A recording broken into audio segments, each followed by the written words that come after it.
Le gigantesque vaisseau terrien franchit les portes massives de la station Nexus Prime. À bord, l'ambassadrice Sarah Chen vérifia une dernière fois son apparence. Aujourd'hui était un jour important. Aujourd'hui, l'humanité rejoindrait le Conseil galactique. Du moins, c'était l'espoir. La station était immense, plus grande que tout ce que les humains avaient jamais construit.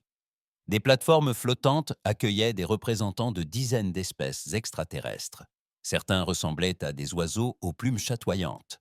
D'autres évoquaient des cristaux ambulants qui bourdonnaient d'une douce musique. Les délégués de Phylaxis étaient d'étranges êtres anciens, semblant faits de lumière vivante. Sarah entra dans la salle du conseil avec sa petite équipe. Leurs pas résonnèrent dans l'immensité du lieu. Des milliers de regards se tournèrent vers eux. Certains regards étaient curieux. D'autres semblaient amusés, comme s'ils observaient les enfants se déguiser. Le porte-parole du conseil, un grand Velrosien à la peau argentée et aux bras démesurés, fit signe à Sarah de s'approcher de l'estrade centrale. Bienvenue, humains de la Terre. Nous avons examiné votre candidature pour devenir membre du conseil. Veuillez partager avec nous votre patrimoine culturel, comme le veut la tradition. Sarah acquiesça et activa l'écran holographique. Des images emplirent l'air au-dessus d'eux. Elle avait répété cette présentation pendant des mois.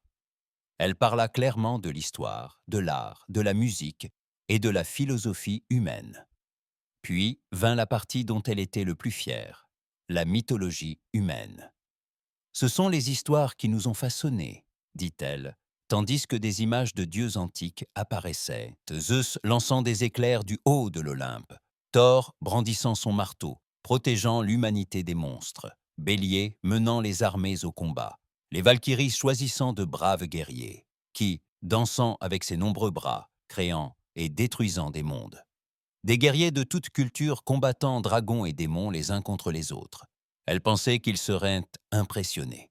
Au lieu de cela, elle entendit des sons inattendus, des chuchotements.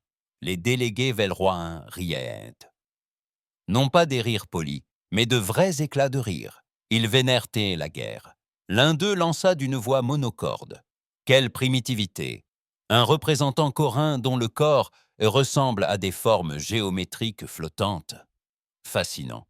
Cette espèce célèbre la violence comme une vertu, chose plutôt inhabituelle pour une civilisation spatiale. Sarah sentit son visage s'empourprer. Les choses ne se passaient pas comme prévu. Elle tenta de s'expliquer. Ce ne sont que de vieilles histoires. Elles nous ont appris d'importantes leçons sur le courage, le sacrifice et le meurtre. Une autre voix l'interrompit. Vos dieux sont des guerriers, vos héros sont des soldats. Vos plus grandes histoires parlent de batailles et de conquêtes. L'aînée Théaxis, restée silencieuse jusque-là, leva une main lumineuse. Les rires cessèrent. Ne soyons pas cruels, dit-elle doucement. Chaque espèce a un passé douloureux. Peut-être les humains ont-ils simplement besoin de plus de temps pour évoluer et dépasser leur nature violente. C'était, d'une certaine manière, pire encore que les rires. Sarah eut l'impression qu'un parent lui tapotait la tête, lui disant qu'elle comprendrait en grandissant. Le Conseil vota. L'humanité obtint un statut de membre provisoire, mais avec des restrictions. La Terre pouvait commercer avec d'autres mondes. Les vaisseaux humains pouvaient voyager dans l'espace du Conseil, mais l'humanité était classée comme une espèce primitive sous surveillance. Elle ne pouvait ni voter sur les questions importantes, ni siéger dans les comités. Ils en étaient membres, mais pas vraiment. L'orateur velroin l'expliqua avec ce qu'il croyait sans doute être de la bienveillance. Voyez-vous, les humains pensent encore à la guerre. Toute votre culture est fondée sur le conflit, ici, au sein du Conseil. Nous connaissons la paix depuis 10 000 ans. La guerre est un fléau que nous avons abandonné depuis longtemps. Nous nous souvenons à peine de ce que c'était. Mais vos militaires, commença Sarah, nos casques bleus sont formés à la résolution des conflits et à la distribution de l'aide humanitaire. Ils interviennent en cas de catastrophe et participent à la recherche scientifique. Nous n'avons pas d'armes de guerre. Nous n'en avons pas besoin. Peut-être que dans quelques milliers d'années, lorsque l'humanité aura mûri, vous comprendrez. Sarah aurait voulu protester. Elle aurait voulu leur dire que les humains avaient eux aussi choisi la paix. La Terre était unifiée depuis 50 ans sans la moindre guerre. L'humanité avait appris et évolué, mais elle le voyait dans leurs yeux, ou plutôt dans ce qu'ils voyaient autrefois. Ils avaient déjà décidé de ce qu'étaient les humains. La réunion prit fin. Sarah et son équipe regagnèrent leur vaisseau en silence. Alors qu'ils s'apprêtaient à quitter Nexus Prime, Sarah contemplait la magnifique station et ses paisibles habitants. Elle songea au puissant Conseil galactique qui avait instauré la paix sur des milliers de mondes et se demanda ce qui se passerait si une entité hostile à la paix survenait, une entité indifférente au comité, à la méditation et aux solutions diplomatiques. La galaxie avait oublié comment se battre, car rien ne l'avait menacée depuis si longtemps. Mais les humains, eux, s'en souvenaient.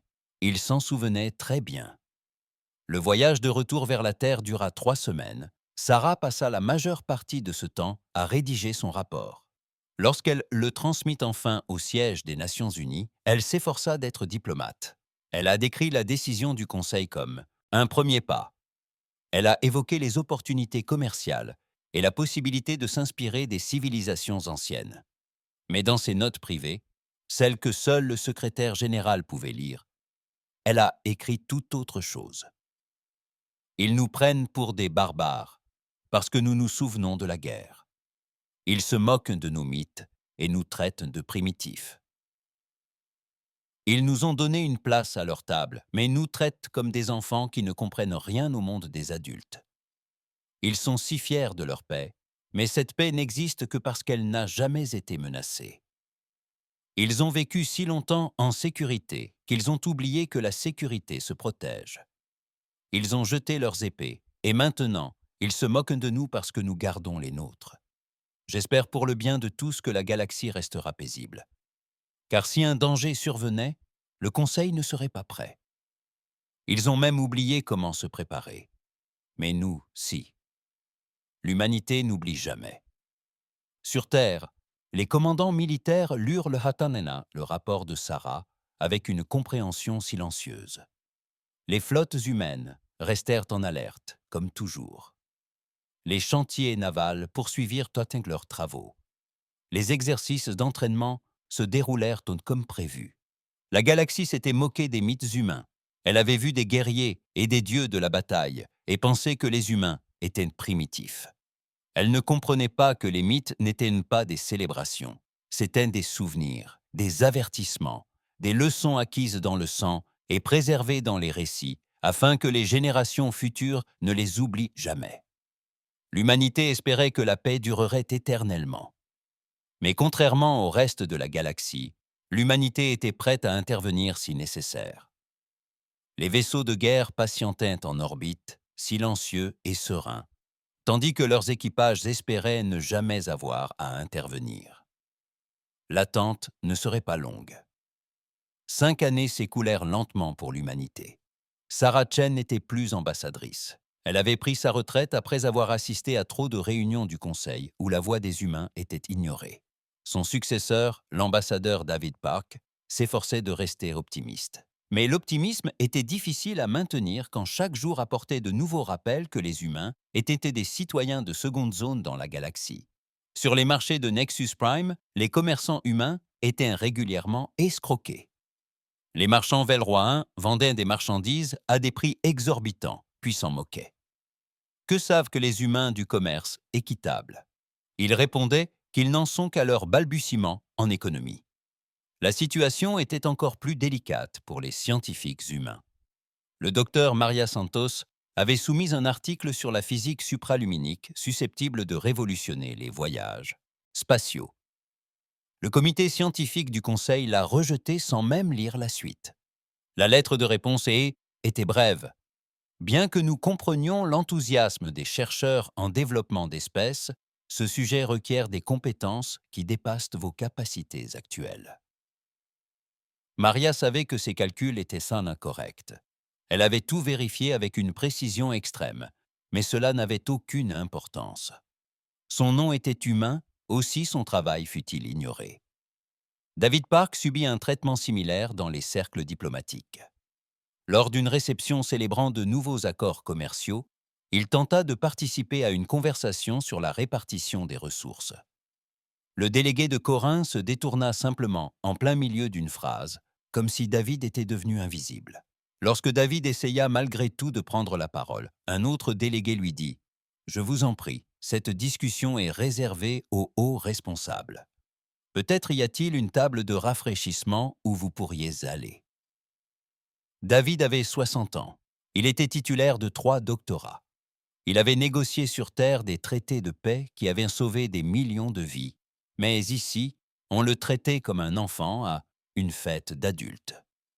Sur Terre, les gens suivent les informations du Conseil avec une frustration grandissante. Des manifestants se sont rassemblés devant le siège de l'ONU, exigeant que l'humanité quitte définitivement le Conseil. « Pourquoi implorer leur respect ?» s'écrièrent-ils. « Nous n'avons pas besoin d'eux. » Mais le gouvernement savait qu'il avait besoin du Conseil, ou du moins d'un accès à son espace. Des ressources, des connaissances et des technologies existaient, capables de favoriser l'essor de l'humanité. Alors, la Terre ravala sa fierté et resta. Pendant ce temps, la galaxie poursuivit son existence paisible. La Pax Galactica, cette grande paix qui durait depuis 10 000 ans, demeurait intacte. Les espèces les plus jeunes du Conseil n'avaient jamais connu de conflit. Certaines civilisations n'avaient même pas de mots pour désigner la guerre dans leur langue moderne. C'était un concept ancien, une pratique ancestrale, antérieure à leur civilisation. Les différends étaient réglés par la méditation et la discussion. Lorsque les Velroyens et le collectif Corinth eurent un désaccord au sujet des droits miniers, ils formèrent un comité. Ce comité se réunit pendant 6 mois. Il entendit les témoignages des 2 parties et consulta des philosophes et des éthiciens. Finalement, ils parvinrent à un compromis satisfaisant pour tous. C'était la voie du Conseil. C'était ainsi que se comportaient les êtres civilisés. Puis apparut le parchemin. Le premier rapport provenait d'une colonie minière située à la limite de l'espace du Conseil. Les colons avaient envoyé un signal de détresse qui fut interrompu en pleine transmission. Lorsque les gardiens de la paix arrivèrent 3 jours plus tard, ils ne trouvèrent rien. Aucun bâtiment, aucun équipement, aucun corps. Juste de la roche nue, là où se dressait autrefois une colonie de 50 000 personnes. Le Conseil mena l'enquête. Des navires diplomatiques furent dépêchés pour explorer la zone. Ils y découvrirent d'étranges résidus organiques, différents de tout ce qui figurait dans leur base de données. L'analyse dura des semaines. Pendant ce temps, 2 autres colonies tombèrent dans le silence. La 4e attaque fut différente. Cette fois, un vaisseau scientifique était suffisamment proche pour observer la scène. Leurs enregistrements révélaient des vaisseaux qui semblaient avoir été cultivés plutôt que construits. D'énormes entités organiques, percées d'orifices palpitants, comme de la peau. Ces vaisseaux fondirent sur la colonie et libérèrent de plus petites créatures, chacune de la taille d'une voiture, qui dévoraient tout sur leur passage, bâtiments, équipements, humains. Le vaisseau scientifique tenta d'établir le contact. Ils diffusèrent des messages d'amitié dans toutes les langues connues. En réponse, un essaim de petits organismes s'accrocha à leur coque et commença à la dévorer. Le vaisseau s'en sortit de justesse. La galaxie avait rencontré l'essaim de gribouillis et les créatures ne souhaitaient pas dialoguer. Le Conseil convoqua des séances d'urgence. Des comités furent formés. Des experts présentèrent les protocoles de premier contact. Les philosophes débattaient de l'éthique de la légitime défense. Les linguistes tentaient de développer des méthodes de communication pour une espèce à conscience collective. Pendant qu'ils discutaient, les attaques continuaient. De plus en plus de colonies disparaissaient. Le nombre de morts atteignait des millions. Des espèces pacifiques apprirent de nouveaux mots dont elles n'avaient pas eu besoin depuis des millénaires. Invasion, victimes, menaces. Les forces de maintien de la paix furent envoyées pour protéger les colonies. Leur vaisseau était magnifique, conçu pour l'exploration et les opérations de sauvetage. Ils disposaient d'infirmeries et de laboratoires scientifiques. Certains possédaient même des jardins. En revanche, ils ne possédaient pas d'armes suffisamment puissantes pour endommager le parchemin. 3 vaisseaux des forces de maintien de la paix engagèrent un vaisseau russe du parchemin. Le combat dura 11 minutes. Les 3 vaisseaux du Conseil furent détruits. Le parchemin n'a rien perdu. La panique s'est répandue dans la galaxie. Les espèces ayant colonisé les mondes frontaliers ont commencé à évacuer. Des milliards de réfugiés ont afflué vers les systèmes intérieurs. Le Conseil s'efforçait de coordonner l'évacuation tout en débattant de la réponse à apporter à la menace. David Park suivait les informations avec une horreur grandissante.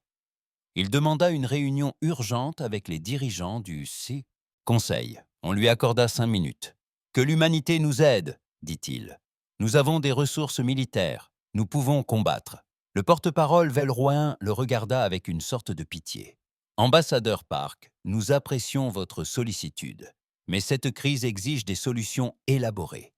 Votre propension à la violence n'est pas la solution. Mais des gens meurent. C'est pourquoi nous ne pouvons pas nous permettre d'erreurs.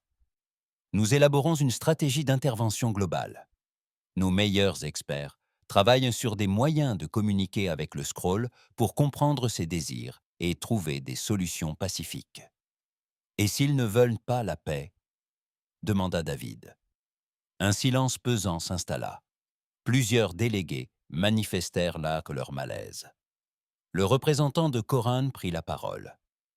« Toute vie intelligente aspire à l'harmonie. Les rouleaux ne nous comprennent tout simplement pas encore. Il nous faut être patients. » David fut congédié. Le soir même, il envoya un message urgent à la Terre. Ils ne prennent pas cela au sérieux. Ils croient pouvoir négocier avec une force de la nature. Ils vont tous nous tuer. La réponse de la Terre fut immédiate. Demandez-leur ce dont ils ont besoin. S'ils demandent une aide militaire, nous sommes prêts. David présenta l'offre au Conseil le lendemain. Il tenta d'expliquer que l'humanité possédait des vaisseaux de guerre, des soldats entraînés et des armes conçues spécifiquement pour le combat. Le Conseil a écouté poliment et lui a envoyé une réponse officielle 3 jours plus tard. Votre préoccupation est prise en compte. Mais cette crise exige des solutions qui dépassent le stade de développement actuel de votre espèce. Veuillez rester dans vos secteurs respectifs pour votre propre sécurité. Le Conseil se chargera de cette affaire. David a lu le message 2 fois. Il le transmit ensuite sur Terre, agrémenté de 2 mots. Ils refusèrent. De retour sur Terre, l'amiral de la flotte Rodriguez lut le message à son état-major. Le silence régnait. Finalement, son second prit la parole. Ils vont perdre. Ils ne comprennent pas ce qui les attend. Rodriguez acquiesça lentement. Non, ils ne le comprennent pas. Ils croient qu'on peut raisonner avec ces gribouillis. Ils pensent que la paix est l'état naturel de l'univers et que tout peut se résoudre par le dialogue et la compréhension. Que faire, amiral? Rodriguez regarda par le hublot les vaisseaux en orbite. De magnifiques engins mortels que l'humanité avait construits et entretenus, espérant ne jamais avoir à les utiliser. Elle repensa aux délégués du Conseil qui s'étaient moqués des mythes humains, ceux qui considéraient l'humanité comme primitive de se souvenir de la guerre. « Nous attendons, » dit-elle d'une voix calme. « Nous maintenons nos navires prêts et nos équipages entraînés. Et lorsque le Conseil comprendra enfin que certaines menaces sont irrésolues, nous serons là. Et s'ils ne demandent pas d'aide avant qu'il ne soit trop tard… » Rodriguez resta silencieuse un long moment. Puis, elle esquissa un sourire sombre. « Alors nous interviendrons quand même, car c'est dans la nature humaine. » Dans l'immensité obscure de l'espace, l'essaim de Gribouillis poursuivit son expansion. Colonie après colonie, le silence se fit. Le nombre de morts augmentait, et le Conseil continuait de discuter, de former des comités, de croire que la civilisation impliquait de ne jamais recourir à la violence, quel qu'en soit le prix. Ils allaient bientôt apprendre une dure leçon Une leçon que l'humanité avait apprise depuis longtemps et inscrite dans chaque mythe et légende. Parfois, seul un être prêt à combattre un monstre peut l'arrêter.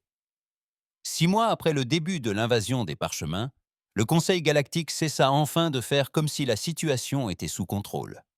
37 mondes étaient plongés dans le silence. Selon les dernières estimations, le nombre de morts dépassait les 2 milliards. Et ce nombre ne cessait d'augmenter. La salle du Conseil, d'ordinaire plongée dans des discussions apaisées et des débats philosophiques, résonnait désormais de voix désespérées. Les délégués velroyens n'échangeaient plus leurs rires amusés. L'analyse logique habituelle du collectif corin avait laissé place à des calculs de probabilité qui aboutissaient tous au même résultat: l'extinction. Les gardiens de la paix avaient tout tenté. Ils ont testé 14 protocoles de communication différents. Ils ont envoyé des vaisseaux diffuser des messages d'amitié et de paix. Ils ont même tenté une simple retraite, espérant que le gribouillage s'arrêterait s'ils laissaient de l'espace. Rien n'y a fait. L'essaim a tout consumé sur son passage et a continué sa progression vers les mondes centraux, plus peuplés. Lorsque les forces de maintien de la paix ont affronté le gribouillage, elles ont péri systématiquement. Leurs vaisseaux n'étaient pas conçus pour le combat. Ils disposaient de quelques boucliers défensifs et de lasers miniers, pouvant être reconvertis en armes contre les vaisseaux de guerre organiques des Parchemins, capables de régénérer leurs dommages et de s'adapter à toute attaque. Ces outils se révélèrent inutiles. Le Conseil avait perdu 43 vaisseaux. Plus de 3000 gardiens de la paix avaient impéri pour des civilisations qui n'avaient pas connu de mort violente depuis des millénaires. C'était traumatisant au-delà des mots. Lors d'une séance à huis clos, réservée aux membres les plus éminents du Conseil, l'aîné de Phylaxis a enfin dit tout haut ce que tout le monde pensait, mais que personne n'osait admettre. « Nous sommes en train de perdre », a-t-elle simplement déclaré. Son corps lumineux était empreint de tristesse. Nos projections indiquent que l'essaim atteindra les mondes centraux d'ici 1 an. Nous n'avons aucune défense efficace. Ils s'adaptent plus vite que nous ne pouvons développer de nouvelles stratégies. Les nombreux bras du porte-parole velroyen tremblaient. Il doit y avoir une solution. Plus de gardiens de la paix, de meilleurs boucliers, des méthodes de communication différentes. Non. La forme géométrique des représentants corins pulsait en rouge, signe de détresse. J'ai effectué toutes les simulations, tous les scénarios. Nous n'avons pas les moyens d'arrêter cette menace. Nous ne les avons jamais développés, car nous n'en avons jamais eu besoin. Un silence pesant s'installa dans la salle. Ces êtres, les plus anciens et les plus sages de la galaxie, restèrent sans voix. L'aîné Phylaxis reprit la parole avec prudence. « J'ai mené des recherches sur les humains, leur mythologie et leur histoire. Je crois que nous les avons mal compris. Plusieurs délégués ont manifesté leur perplexité. Les primitifs, qu'est-ce qu'ils pouvaient bien nous offrir ? C'est précisément cela, dit l'aîné. Nous les avons qualifiés de primitifs parce qu'ils se souviennent de la guerre. Ils racontent des histoires de batailles, de guerriers et de dieux de la destruction. Nous avons ri, car nous pensions qu'ils glorifiaient la violence. Et si nous nous trompions ? Et si ces histoires n'étaient pas des célébrations ? Elle marqua une pause, laissant ses paroles faire leur chemin. Et si c'étaient des avertissements, des leçons ? Et si l'humanité avait affronté des ténèbres inimaginables et y avait survécu en devenant ce qu'elle avait toujours refusé d'être ? L'orateur velroyen secoua la tête. Vous suggérez de demander l'aide militaire des humains ? Ils maîtrisent à peine les voyages spatiaux. Leurs vaisseaux sont minuscules. Leurs armes sont primitives selon nos critères. Vraiment ? Demanda l'aîné d'une voix calme. Avons-nous seulement examiné leurs capacités militaires ? Ou avons-nous supposé leur faiblesse par simple désir de les croire faibles ? Cette question hantait le Conseil. Ils n'avaient jamais étudié la technologie militaire humaine. Ils avaient aperçu les vaisseaux diplomatiques et commerciaux de la Terre et en avaient déduit que l'humanité ne possédait que cela. Après tout, pourquoi une espèce, aurait-elle besoin de davantage? La décision nécessita encore 2 semaines de débat. Finalement, désespéré et à court d'options, le Conseil adressa une requête officielle au gouvernement terrien. Elle était soigneusement formulée pour ne pas paraître trop désespérée, mais le message était clair. Quels moyens militaires votre espèce pourrait-elle apporter à la crise actuelle? La réponse de la Terre parvint en 6 heures. Il s'agissait d'un simple fichier compressé, un inventaire. L'ambassadeur David Park était présent lorsque le Conseil examina le document. Il observa leur visage, ou l'équivalent de ce qu'ils avaient, tandis qu'ils parcouraient l'Inclaé, liste des moyens militaires de l'humanité. Le porte-parole velroyen lut à haute voix, d'un ton confus. 847 vaisseaux de guerre en service actif. 3200 dans les flottes de réserve.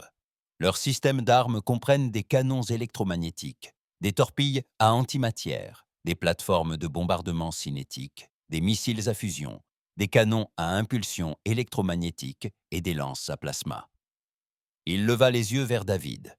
Qu'est-ce que c'est que tout ça? Ça ne ressemble pas à des vaisseaux de maintien de la paix.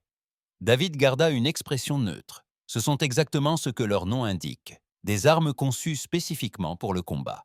Mais pourquoi en faudrait-il autant? La Terre n'a pas connu de guerre depuis 50 ans.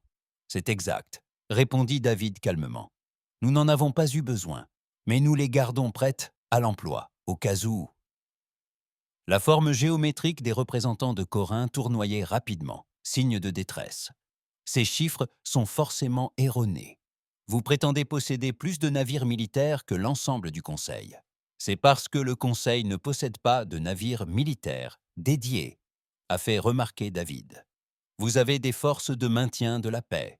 Nous avons des navires de guerre. Il y a une différence. Les anciens ont examiné l'inventaire plus attentivement. Ces armes, torpilles anti-terre, missiles à fusion, pourraient détruire des villes entières. Oui, acquiesça David, sans embâge. C'est barbare, inhumain.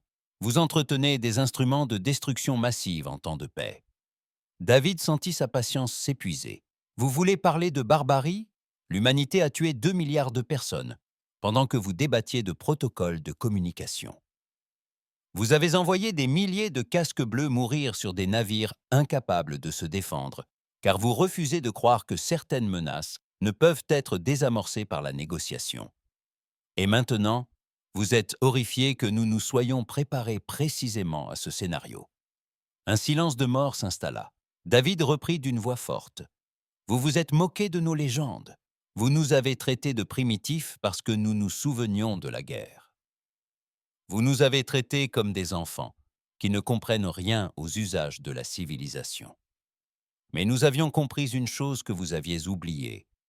La paix ne se protège pas d'elle-même. Il faut que quelqu'un soit prêt à se battre pour elle.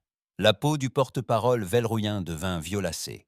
Nous ignorons même si ces armes fonctionnent. Vous exagérez peut-être vos capacités. Tout ceci n'est peut-être que fiction.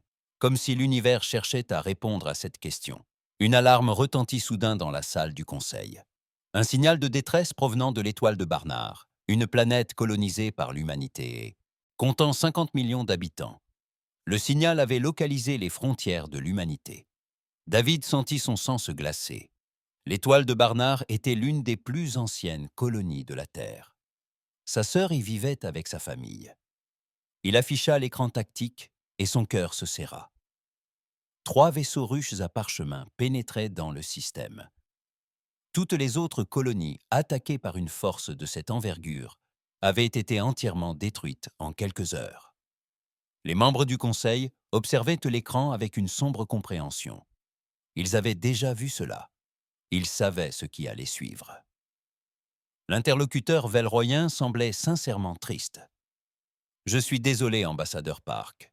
Nous devons évacuer les civils que nous pouvons. » Les mains de David tremblaient tandis qu'il rassemblait son calme et envoyait un message d'urgence au commandement militaire terrien.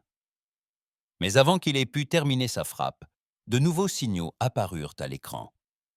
Des vaisseaux s'échappaient des voyages supraluminiques près de l'étoile Barnard. Des vaisseaux humains, beaucoup.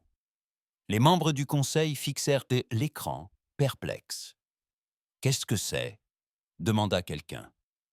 David ressentit un immense soulagement. Il reconnut les signatures. C'est la troisième flotte de l'humanité, dit-il à voix basse. 32 vaisseaux de guerre, dont notre groupe aéronaval Alpha. Ils patrouillaient dans le secteur, mais les inscriptions mentionnent 3 vaisseaux russes. Vous n'avez que 32 vaisseaux. David regarda les membres du Conseil qui, pendant 5 ans, avaient traité l'humanité comme des enfants ignorants, ceux qui s'étaient moqués des mythes humains et avaient méprisé les capacités humaines. Il repensa à chaque insulte, à chaque remarque condescendante, à chaque fois qu'on l'avait ignoré ou pris de haut. Oui, dit-il simplement, 32 devraient en suffire. Regardez. Les membres du Conseil tournèrent dans leur attention vers la scène, s'attendant à assister à un nouveau massacre. Ce qu'ils allaient voir allait changer la galaxie à jamais. Car les mythes de l'humanité n'étaient pas des apologies de la violence. C'étaient des manuels d'instruction écrits dans le sang et préservés par la tradition, enseignant aux générations futures comment affronter les monstres. Et les parchemins allaient rencontrer des humains qui se préparaient à affronter des monstres depuis l'aube de leur civilisation. La bataille pour l'étoile Barnard allait commencer, et la galaxie allait découvrir la véritable signification de ces vieux mythes. L'essaim de parchemin envahit le système stellaire de Barnard comme une épidémie. 3 gigantesques vaisseaux russes, chacun de la taille d'une petite lune, grouillaient de vie organique. Autour d'eux grouillaient des milliers de vaisseaux plus petits, des êtres vivants élevés pour tuer. Ils avaient déjà commis cet acte 37 fois. Ils savaient exactement ce qui allait se produire. Ils s'attendaient à la peur. Ils s'attendaient à des tentatives d'évacuation désespérées. Ils s'attendaient à une proie facile. Ce qu'ils trouvèrent, c'est la 3e flotte de l'humanité. Les vaisseaux de guerre humains attendaient en formation près de la planète colonisée. Contrairement aux magnifiques vaisseaux artistiques du Conseil, ces navires n'avaient qu'un seul but. Leurs lignes anguleuses et leurs blindages épais leur conféraient une apparence robuste. Des sabords recouvraient chaque surface. Même leurs noms différaient. UNSS Harris, UNSS Ragnarok, UNSS Thunderbolt, UNSS Vendetta. Il ne s'agissait pas de vaisseaux d'exploration, mais d'instruments de guerre. Dans la salle du Conseil, chaque délégué restait figé, absorbé par le spectacle tactique. Ils n'avaient jamais rien vu de pareil. Les vaisseaux humains ne battirent pas en retraite. Ils ne tentèrent pas de communiquer. Dès que le texte apparut à portée de tir, l'humanité ouvrit le feu. La première salve provenait des canons à rail.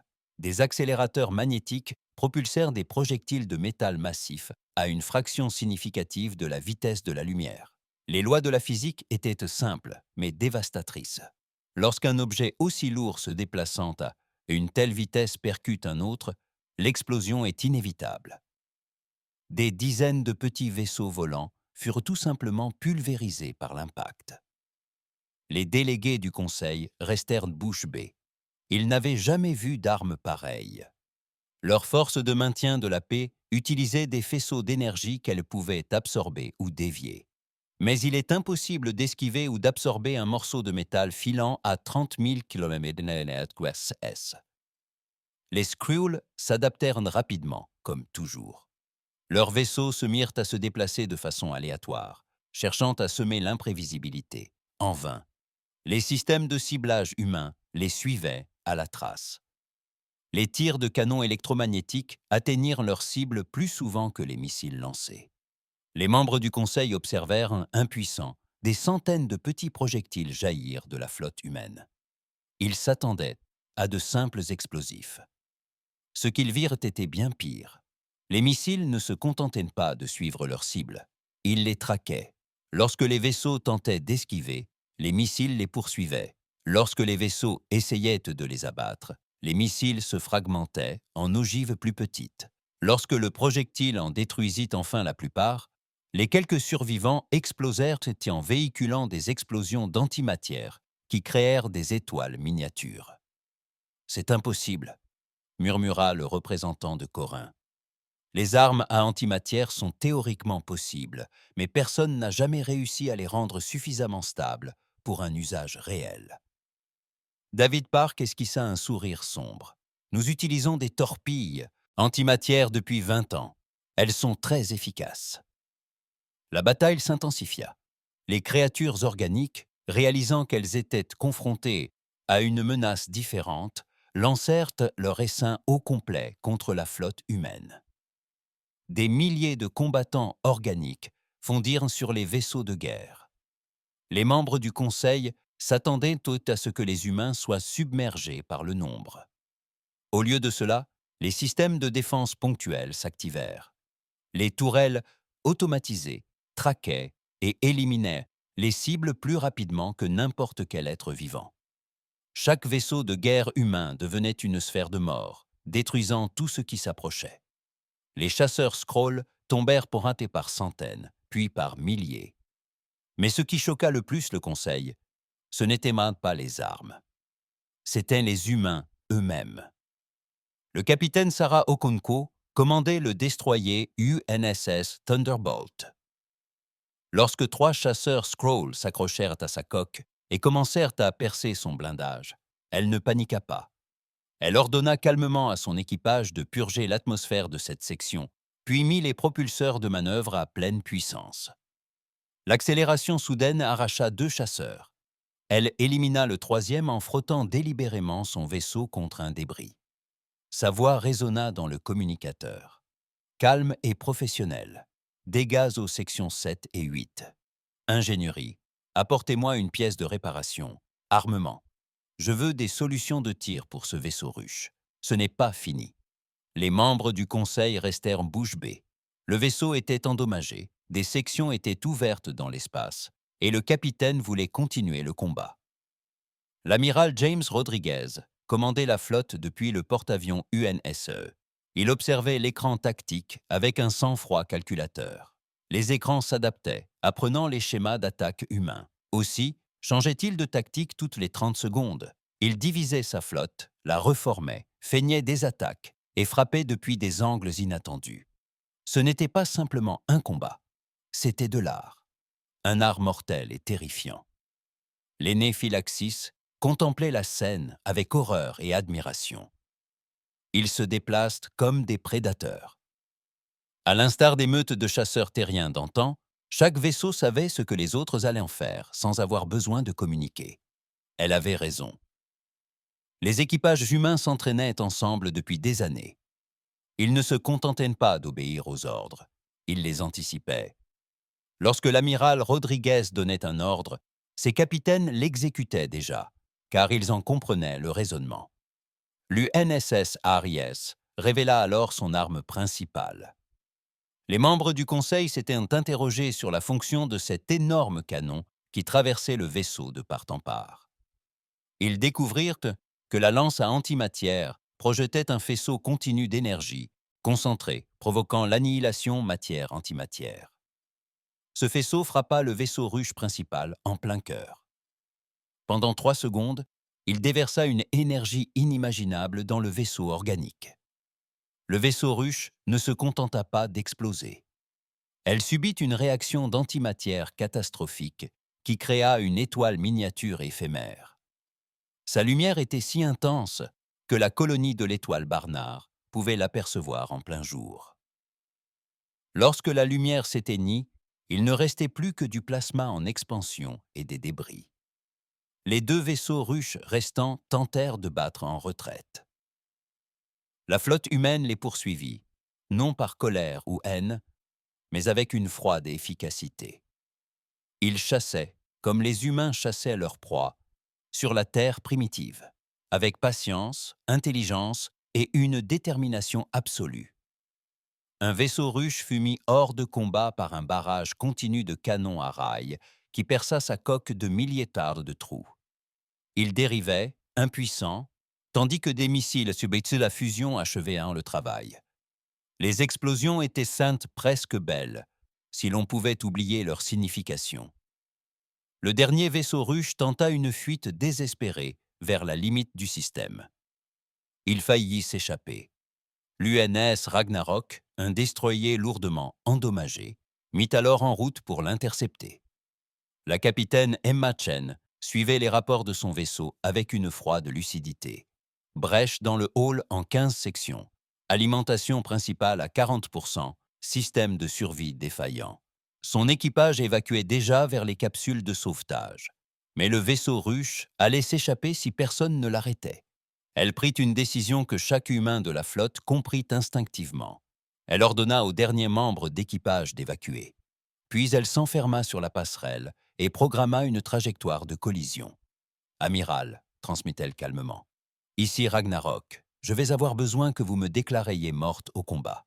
Dites à ma famille que je les aime. »« Capitaine Chen, vous n'êtes pas obligé », commença l'amiral Rodriguez. « Si, monsieur. » Ragnarok terminé. Le destroyer accéléra à pleine vitesse, ses moteurs endommagés, hurlant. Le vaisseau ruche griffonné tenta de l'éviter, mais il était trop lent, trop endommagé. L'UNSS Ragnarok le percuta de plein fouet, au milieu des vaisseaux, à pleine vitesse. Le capitaine Chen attendit la dernière seconde, puis déclencha manuellement le réacteur à fusion du vaisseau. L'explosion fut visible depuis la Terre, à 7 années-lumière. Le silence régna dans la salle du Conseil. Le combat avait duré 47 minutes. Les 3 vaisseaux ruches furent détruits. Des milliers de chasseurs à parchemin furent anéantis. La colonie de l'étoile de Barnard était saine et sauve. La 3e flotte humaine perdit un destroyer et 3 autres vaisseaux subirent des dégâts modérés. On dénombra 87 morts parmi les humains, dont le capitaine, Chen, et 214 blessés. Selon les critères du Conseil, où la perte d'un seul vaisseau était considérée comme une tragédie, un tel événement était inconcevable. Selon les critères humains, le taux de change était acceptable. La voix de l'amiral Rodriguez résonna dans le canal de communication, diffusé à toute la flotte et capté par les systèmes de surveillance du Conseil. Tous les vaisseaux doivent signaler leur état. Les équipes de réparation se concentrent sur les systèmes de survie et les moteurs. Nous maintiendrons notre position jusqu'à l'arrivée des renforts. L'orateur Velroyan retrouva sa voix. Des renforts. Vous venez d'affronter 3 vaisseaux ruches. Vous devriez sûrement retourner sur Terre pour les réparations et le repos. David Park secoua la tête. L'amiral Rodriguez ne bat pas en retraite. Il maintient sa position pour défendre la colonie au cas où d'autres ennemis apparaîtraient. Mais ces vaisseaux sont endommagés. Certains, pas tous, et des vaisseaux de guerre humains endommagés restent plus efficaces que tout ce que vous avez vu jusqu'ici. Avant que le Conseil ne puisse répondre, un nouveau message parvint du haut commandement de la Terre. Adressé au Conseil galactique et diffusé sur les ondes ouvertes, il était accessible à tous. Ici l'amiral de la flotte Sarah Hassan, force de défense terrestre. Nous avons examiné la situation actuelle. Nous déployons immédiatement des forces supplémentaires pour contrer la menace des parchemins. 30 flottes sont déployées pour former un périmètre défensif. Au total, 947 navires de guerre sont mobilisés, précisait le message. Ces bâtiments ont été maintenus en état d'alerte maximale pour ce type de situation. Nos équipages sont entraînés. Nos armes sont testées. Nous défendrons l'espace du Conseil contre l'essaim de gribouillis. Nous recommandons l'évacuation immédiate de toutes les populations civiles des mondes frontaliers. Les forces humaines maintiendront la position pendant l'évacuation. Nous nous coordonnerons avec les autorités du Conseil si nécessaire. Le message se terminait par une simple déclaration. L'humanité est prête. Nous maîtrisons la situation. La salle du Conseil sombra dans le chaos. 947 vaisseaux de guerre, 30 flottes entières. Où l'humanité avait-elle bien pu dissimuler une telle puissance militaire? La réponse était simple. Elle ne l'avait pas cachée. Elle l'avait entretenue, s'entraînait avec, se préparait grâce à elle. Le Conseil n'avait tout simplement jamais pris la peine de s'y intéresser, persuadé que les peuples primitifs ne pouvaient peut-être posséder quoi que ce soit d'impressionnant. L'aîné de Théaxis se mit à rire. Ce n'était pas un son joyeux. Nous les traitions de barbares parce qu'ils se souvenaient de la guerre. Nous nous moquions de leurs mythes sur les dieux guerriers et les valkyries au combat. Nous les pensions primitifs. Elle se tourna vers David Park. Mais ces mythes n'étaient pas des célébrations, n'est-ce pas? C'étaient des avertissements, des instructions. L'humanité a consigné par écrit tout ce qu'elle a appris sur le combat et la survie, l'a préservé dans des récits, l'a transmis à chaque génération. Car vous le saviez. Vous saviez que la paix n'est possible que si quelqu'un est prêt à se battre pour elle. David hocha lentement la tête. Nous espérions ne jamais avoir à nous souvenir de ces leçons. Nous avons choisi la paix parce que nous connaissions trop bien la guerre. Mais nous n'avons jamais oublié comment combattre. Nous ne pouvions pas nous permettre d'oublier. Sur l'écran géant, des vaisseaux de guerre humains commencèrent à arriver à l'étoile de Barnard. Non pas 3 ou 4, mais des dizaines, puis des centaines. Chacun d'eux rappelait que l'humanité se préparait à ce jour depuis l'instant où elle avait levé les yeux vers les étoiles pour la première fois et s'était interrogée sur ce qui se trouvait là-bas. La galaxie s'était moquée des mythes humains. Ils avaient douté de la valeur de l'humanité. Ils avaient traité les humains comme des enfants primitifs. Puis ils virent les vaisseaux de guerre, et ils comprirent enfin le véritable sens de ces mythes. Les dieux de la guerre s'étaient éveillés, et la galaxie ne serait plus jamais la même. La guerre des Skrulls prit fin en 3 mois. Ce délai fut à lui seul stupéfiant pour le Conseil. Ils n'avaient passé 6 mois à ne récolter que des pertes. L'humanité est arrivée et a mis fin à la guerre en 2 fois moins de temps. Mais ce n'était pas seulement la rapidité qui importait, c'était aussi la manière dont cela s'est produit. Les flottes humaines se déplaçaient dans l'espace du Conseil, avec une précision chirurgicale. Elles ne combattaient ni par rage, ni par haine. Elles combattaient avec une efficacité froide et calculée qui, paradoxalement, rendait la guerre plus terrifiante encore. Chaque bataille était planifiée, chaque engagement était mesuré, chaque perte était minimisée. Le parchemin s'efforçait de s'adapter, comme toujours. Il modifiait ses tactiques, développait de nouvelles armes, élaborait de nouvelles stratégies. Peu importait. L'humanité pratiquait et étudiait l'art de la guerre depuis des millénaires. À chaque adaptation du parchemin, les commandants humains avaient 3 contre-stratégies prêtes. L'amiral Rodriguez acquit une renommée galactique. Ces tactiques étaient étudiées en temps réel par les analystes militaires de toutes les espèces du Conseil. Il déplaçait ses flottes avec la précision d'un maître d'échecs, toujours 3 coups d'avance. Lorsque les Skrulls tentaient de diviser leurs forces, ils l'anticipaient et avaient des vaisseaux en attente. Lorsqu'ils essayaient de concentrer leur puissance, ils frappaient par surprise. Mais c'est la commandante Li Jang qui mit fin à la guerre. Elle accula le dernier nexus de l'esprit ruche dans un champ d'astéroïdes près de la bordure galactique. Sa flotte l'encercla complètement. Il n'y avait aucune issue. Les parchemins étaient piégés. Le Conseil s'attendait à ce que l'humanité le détruise. Tous les autres vaisseaux ruches avaient été éliminés. Celui-ci était le dernier, le cœur même de l'essaim. Le détruire mettrait fin à la menace pour toujours. Au lieu de cela, le commandant Zhang ouvrit un canal de communication. Le message fut diffusé à travers la galaxie, afin que tous puissent l'entendre. Esprit ruche griffonné, ici le commandant Zhang de la flotte humaine. Vous êtes vaincus. Votre essaim est anéanti. Vos vaisseaux sont détruits. Il ne vous reste que 2 choix. Repliez-vous dans l'espace obscur et ne revenez jamais sur le territoire du Conseil, sous peine d'extinction totale. Vous avez 1 heure pour décider. Les délégués du Conseil étaient stupéfaits. Le porte-parole Velroin contacta directement Zhang. « Commandant, pourquoi leur laissez-vous le choix? Ils ont tué des milliards des nôtres. Ils doivent être éliminés. » La réponse de Zhang fut calme mais ferme. « Parce que nous ne sommes pas des bourreaux. Nous combattons pour protéger, non pour tuer. Les créatures sont une menace, mais elles sont vivantes. S'ils choisissent de partir et de ne jamais revenir, nous les laisserons partir. S'ils choisissent de continuer le combat, alors nous mettrons fin à tout cela. Mais le choix leur appartient. » Une heure passa dans un silence intense. Des vaisseaux d'une douzaine d'espèces observaient et attendaient. Puis, l'esprit collectif des créatures transmit une réponse. Ce n'étaient pas des mots à proprement parler. C'était une sensation, un concept que les médiums humains traduisaient par soumission, retraite, survie. L'esprit collectif fit demi-tour et s'enfuit dans l'espace obscur. La commandante Zhang les laissa partir.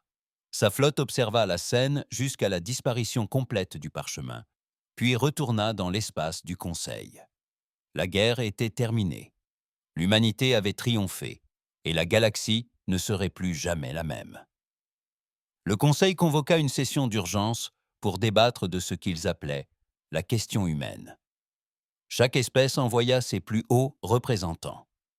La salle était comble. Tous voulaient comprendre ce qui venait de se produire. L'ambassadeur David Park se tenait de nouveau devant eux. Mais cette fois, personne ne riait. Personne ne le traitait comme un enfant. La crainte et le respect avaient remplacé la moquerie. Le porte-parole. Velroyen prit la parole le premier. Sa voix était calme, presque humble. Ambassadeur Park, au nom du Conseil galactique, je tiens à vous présenter mes excuses. Nous nous sommes trompés sur votre espèce. Nous vous avons traité avec mépris, alors que nous aurions dû faire preuve de respect. Nous nous sommes moqués de votre culture, alors que nous aurions dû chercher à la comprendre. David acquiesça sans rien dire. Il avait appris à attendre la véritable question. Le représentant de Corin la posa. Nous souhaitons offrir à l'humanité un siège au Conseil à part entière, assorti de tous les privilèges et pouvoirs. Nous demandons également à l'humanité d'établir une force de défense permanente pour la galaxie. Vous disposez de ressources et de capacités qui nous font clairement défaut. Nous avons besoin de vous pour nous protéger. David s'y attendait. Le gouvernement terrien en avait longuement discuté.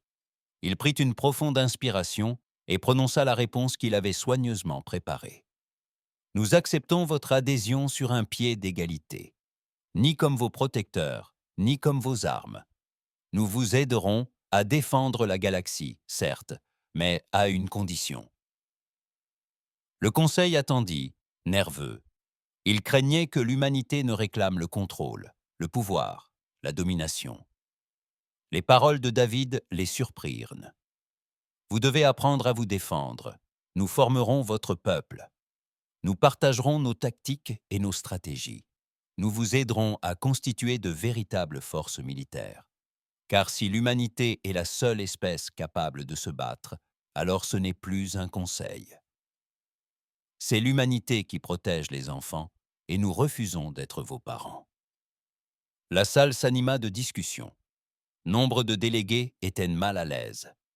Ils avaient vécu en paix si longtemps. Apprendre à se battre leur paraissait immoral, barbare, inhumain. L'aîné Phélaxis se leva et son corps lumineux brilla d'une telle intensité que le silence se fit. L'humain a raison. Nous n'étions pas pacifiques par choix, mais par ignorance. Nous avons oublié que l'univers recèle des menaces, et nous avons failli repayer cette ignorance par l'extinction. Elle se tourna vers David. Tu disais que tes mythes étaient des avertissements. Je comprends maintenant. Tu as consigné par écrit tout ce que tu as appris pour survivre dans un univers dangereux. Vous avez enseigné à chaque génération que la paix n'est pas l'absence de violence, mais le choix de ne pas y recourir quand on le peut. David acquiesça. Exactement. Le plus grand guerrier est celui qui n'a jamais eu à se battre. Mais il n'a ce choix que parce qu'il sait se battre si nécessaire. Le Conseil vota. Les conditions furent acceptées. L'humanité devint membre à part entière du Conseil galactique, et la galaxie entama sa transformation la plus difficile depuis des millénaires. Des instructeurs militaires humains arrivèrent sur les planètes de l'espace du Conseil. Patients mais exigeants, ils enseignèrent la tactique et la stratégie, expliquèrent la différence entre les gardiens de la paix et les soldats, et montrèrent aux espèces du Conseil comment se défendre sans devenir des monstres. C'était difficile. Les espèces qui n'avaient jamais connu la violence eurent du mal à accepter ces concepts. Certaines voulaient abandonner, retourner à leur ancienne coutume.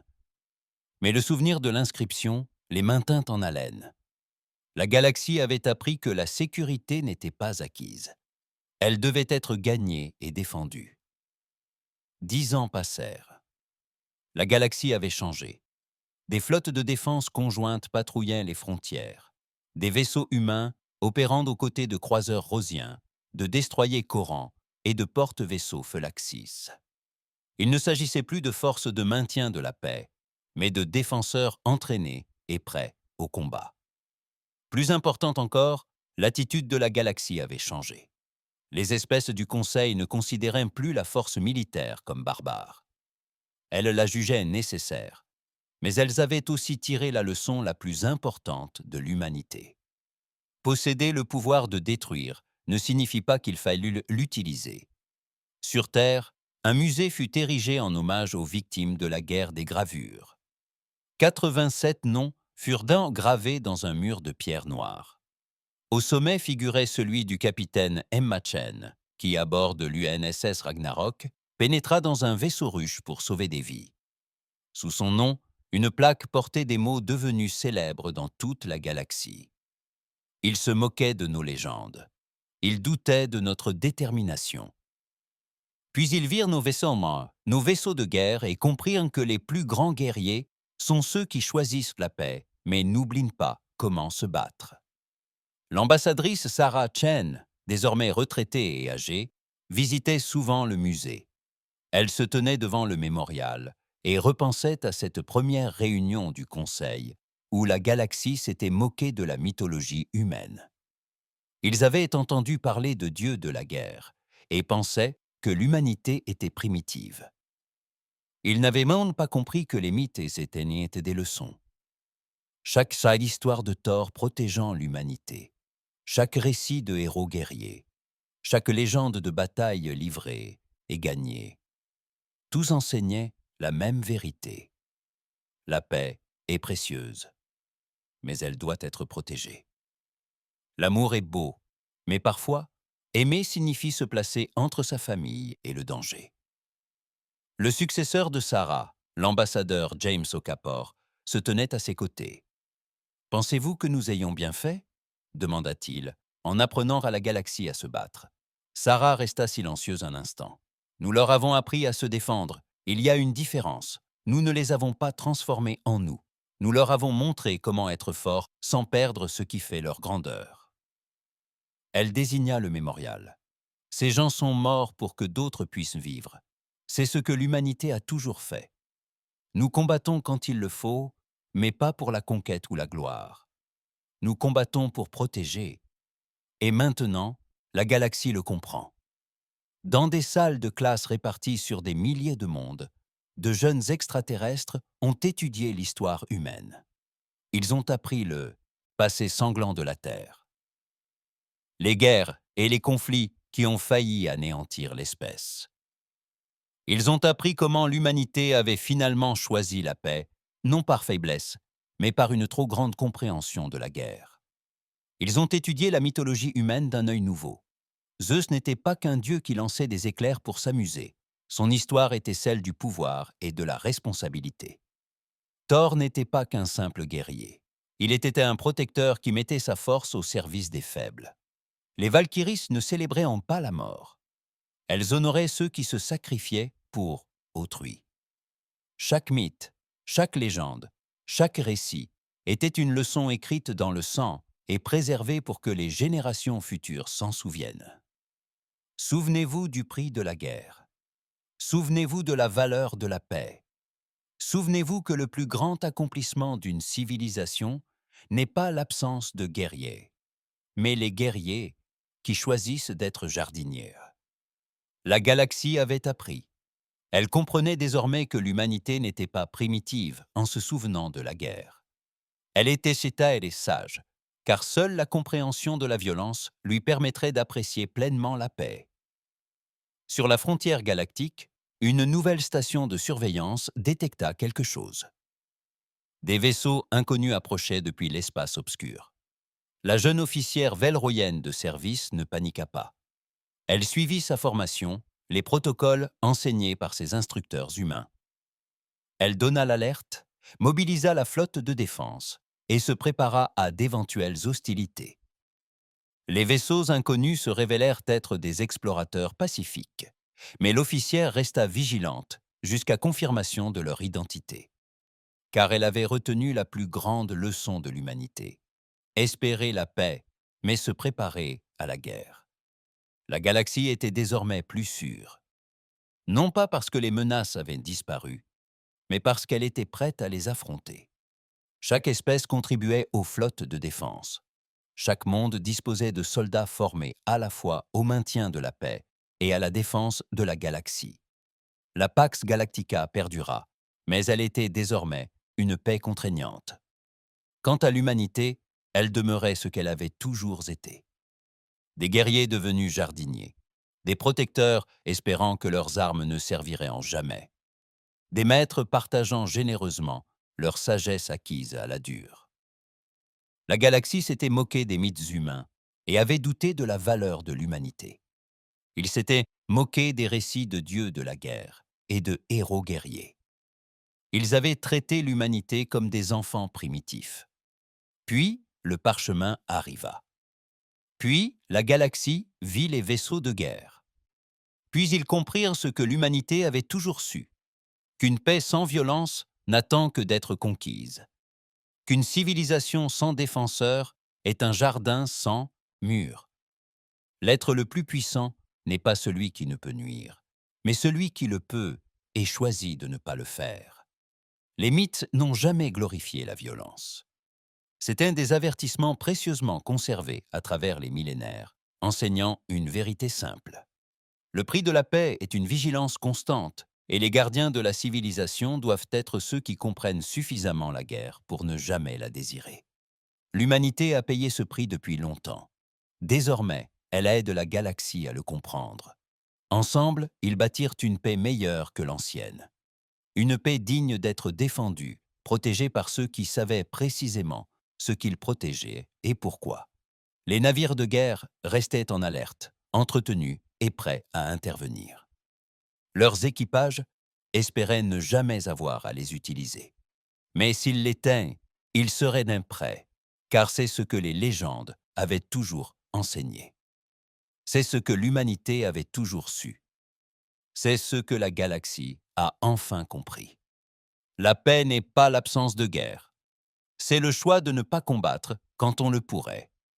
Et ce choix n'a de sens que pour ceux qui connaissent le prix exact des combats. La galaxie s'est moquée des mythes humains, puis elle a douté de l'humanité, puis elle a vu les vaisseaux de guerre, et finalement, elle a appris la gratitude.